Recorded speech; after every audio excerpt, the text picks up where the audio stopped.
28 जनवरी की रात, महाकुंभ में मौनी अमावस्या की वो रात जो सच में अमावस की तरह काली हो गई। जिस रात की जब सुबह हुई तो संगम तट, पूरा परिसर श्रद्धालुओं से नहीं, मलबे और लाशों से भरा था। हर तरफ रोने बिलखने की आवाजें, हर कोई अपने परिवार वालों को ढूंढता हुआ दिखाई दिया। भगदड़ के समय क्या हुआ, किस पर क्या बीती, ये तो शायद वही लोग जानते हैं जो वहां पर थे। पर भगदड़ के बाद का दृश्य कुछ ऐसा था। गट्ठर पे गट्ठर सामान, लोगों के कपड़े, बैग, चप्पल, गंगा जल की बोतलें और ना जाने क्या क्या। जब प्रशासन ने खबर दी तो कहा कि संगम नोज के पास भगदड़ में लगभग 30 लोग मारे गए और 80 से 90 घायल। ये तो थे ऑफिशियल नंबर, पर एक बार फिर इन गट्ठरों को देखिए। कोई भी बता सकता है कि इन आंकड़ों से कहीं ज्यादा लोगों ने अपनी जान गंवाई है यहाँ। इस भगदड़ की खबर से अभी लोग उबरे भी नहीं थे कि एक और खबर सामने आई, और वो खबर थी कि महाकुंभ में एक नहीं 2 भगदड़ की घटनाएं हुई हैं। एक रात के 2 बजे के करीब संगम नोज पर, और दूसरी संगम से कुछ 2 किलोमीटर दूर झूसी में।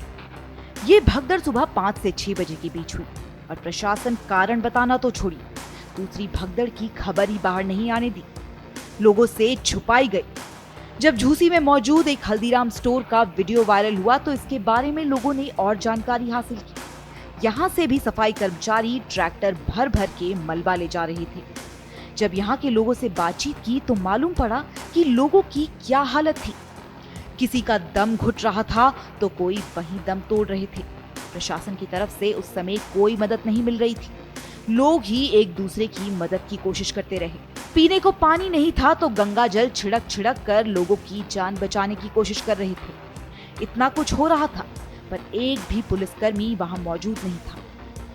अब ये तस्वीर देखिए, ये तस्वीर है प्रयागराज के मोतीलाल नेहरू मेडिकल कॉलेज के मॉर्चुअरी की, जहां लोग दीवार पर लगी तस्वीरों को देख रहे हैं, फोटोज ले रहे हैं ताकि आगे भेज सके उन लोगों को जिन्होंने अपने करीबियों को खो दिया, जिनकी बॉडी अभी तक नहीं मिली।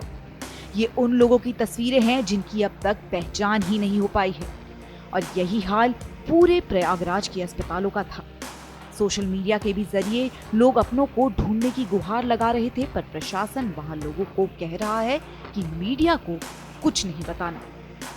ये घटना ऐसी थी जिसके बारे में सोचकर आगे आने वाले कई सालों में भी चर्चा होती रही। शायद प्रशासन भी कुछ सबक ले और अगली बार जब इतना बड़ा धार्मिक सम्मेलन हो तो ऐसी घटनाओं को अवॉइड किया जा सके। इसके साथ ही प्रशासन को मौत के असली आंकड़े ना छुपाते हुए एक लिस्ट जारी कर पूरी पारदर्शिता दिखानी चाहिए, क्योंकि ये सिर्फ पार्टियों के बीच मुद्दा बनाने या किसी सरकार को क्रिटिसाइज करने की बात नहीं है। अभी भी कई लोग ऐसे हैं जिन्हें अपने परिवारजनों या करीबियों की कोई खबर नहीं मिली है। उनके लिए ये बहुत जरूरी है। और आखिर में सबसे जरूरी बात, कितना भी बड़ा प्रशासन, कितनी भी बड़ी व्यवस्था चंद मिनटों में ढह सकती है अगर नियमों का पालन ना किया जाए।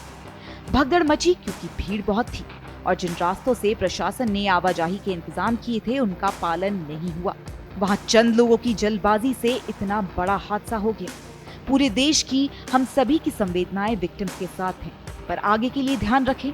श्रेष्ठ भारत परिवार आप सभी से निवेदन करता है कि अगर आप महाकुंभ में जाने वाले हैं तो नियमों का पालन करें ताकि सिचुएशन थोड़ा और काबू में आए, और जरूरत पड़ने पर जरूरतमंदों की मदद जरूर करें।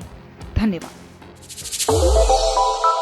श्रेष्ठ भारत पर खबरों से जुड़े रहने के लिए चैनल को सब्सक्राइब और लाइक करें, बेल आइकन दबाएं और देखते रहें श्रेष्ठ भारत।